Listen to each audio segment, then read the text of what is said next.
Heroes concludes with a necessary focus on hope. Psychological and material struggles against occupation, colonization, and division have dominated much of the narrative to this point.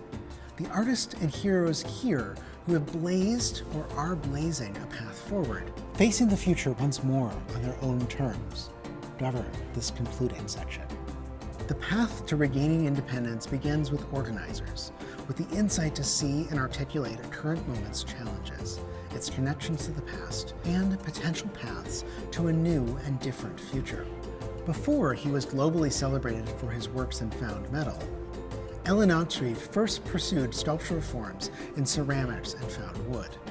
The ancestors converged again is a relatively rare example of figurative art in wood from this Ghanaian master.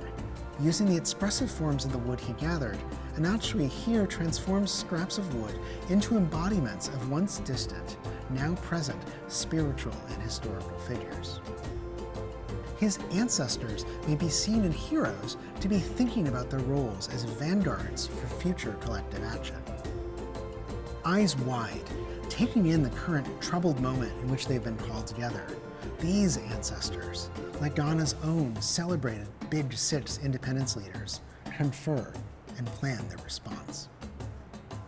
Furthering and establishing a new order requires clarion voices to set the terms for both the struggle and for the new world to take its place.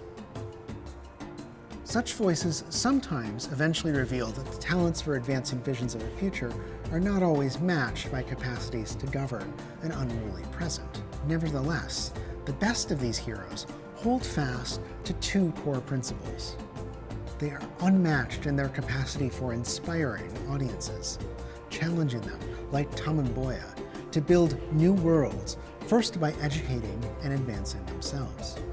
The artists and heroes featured in this concluding section remain aligned to a commitment to the dignity of all, an essential step toward both independence and interdependence. This image of a beautiful, confident young woman striding with purpose and grace on a global stage is, of course, necessarily allegorical. But in both its symbolic intention and formal realization, this sculpture, entitled Africa Dances, thus evokes the role that a woman like Miriam Makeba, Mama Africa, the voice of a generation fighting for and winning self-determination, plays in the memory of an age in which Africa danced back into freedom. So moved, after the elections that secured liberation for Miriam Makeba's South Africa in 1994, we are finally left at the end of the previous century with two parties of equal standing. Independent Africa, once again determining its own destiny, and global allies supporting from beyond. Yet, as the wisdom I've observed on many a trotro when stuck in Accra's growing traffic notes, no condition is permanent. Both states of being require vigilance and commitment to the principles that heroes in history and their artistic interpreters model for us.